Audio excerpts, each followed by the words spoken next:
Welcome to Nasdaq Trade Talks. I'm Jill Malandrino, global markets reporter at Nasdaq.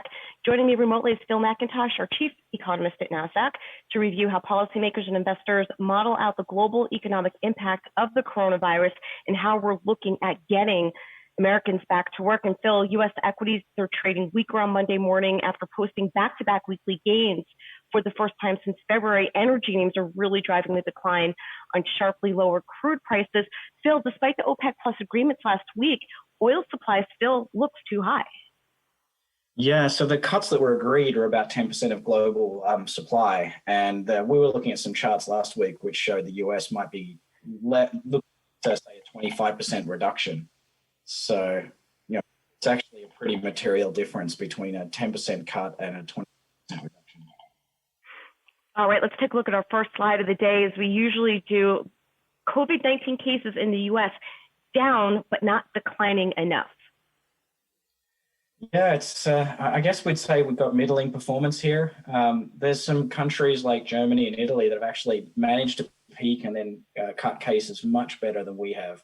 So 2-3 weeks on, you kind of hope we'd be halfway back to zero if you look at the patterns of Italy and Germany and even Iran.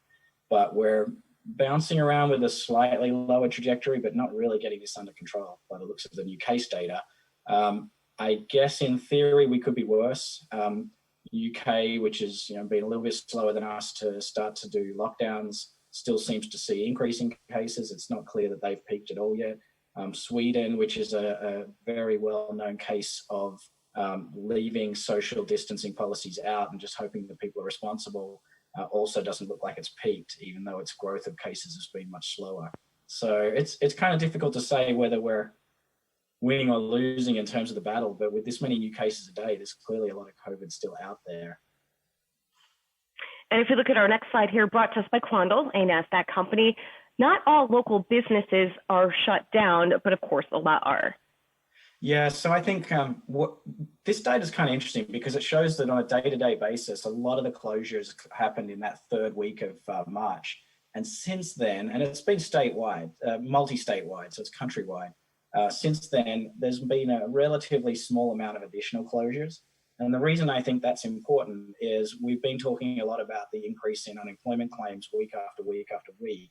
The fact that the majority of business closures happened all together in 1 week should hopefully mean that the unemployment cases get registered and we don't see a continued increase at the rate that we've seen now. I mean, the headline numbers are just sort of astounding, and it'd be nice to see that somewhat normalize. I know it's not good to have that many people temporarily unemployed, but at the same time, it'd be just good from a headline perspective to see things start to normalize, which this data indicates should happen. The number of businesses that closed down the third week of March was significant, just a huge percentage shut down, which we all know was, encouraged and enforced by government policies for the benefit of the whole society. But since then, it's actually been relatively stable. So the businesses that were open after that have mostly stayed open. All right, moving along to our next chart here. Liberation protests in the U.S. were a big part of the news cycle this weekend, just showing how polarized the reaction to getting back to work is. For those of us that live in the tri-state area or very dense populations, this is a big risk that we face more so than other parts of the country. And we can see it in this chart here with weekly subway ridership. There is no upward trajectory near term anyway. Yeah, I think the important thing about this chart is just to look at China, which is the other three lines. Depending how badly the city was hit, how much the ridership changed. And these are all numbers from the normal levels, how much they've fallen. So you can see that even Shanghai is still only a 50% normal subway ridership, and that's the best of the three Chinese cities.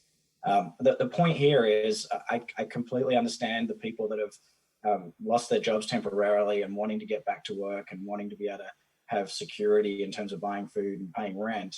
But at the same time, the flip side is humans that are at risk are just not going to want to get back into public situations. So you can flip a switch and say, go back to work, but how people actually act in that environment is a little bit clearer in this data.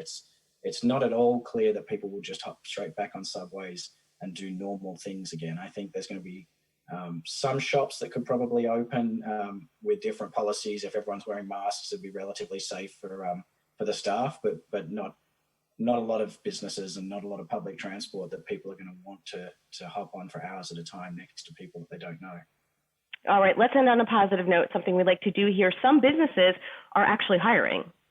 Yeah, this is great news, right? There are actually jobs out there, and Amazon and Walmart, which are sort of consumer defensive companies. We're all sitting at home and needing still to buy food, and that's actually net positive jobs. I mean, there was an interesting statistic came out of Walmart that they've got 10% of their staff off sick, which is not good news, and that speaks, I guess, to the last chart.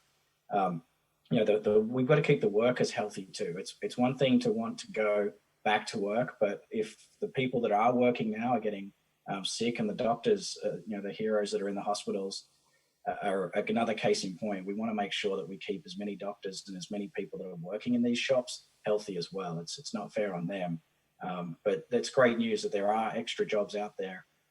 We've just got to focus on how to get the other companies, slowly working their way back into the normal environment. All right, Phil, thank you so much as always. Thanks, Jill. All right, and thank you for joining me on Trade Talks. I'm Jill Malandrino, Global Markets Reporter at Nasdaq.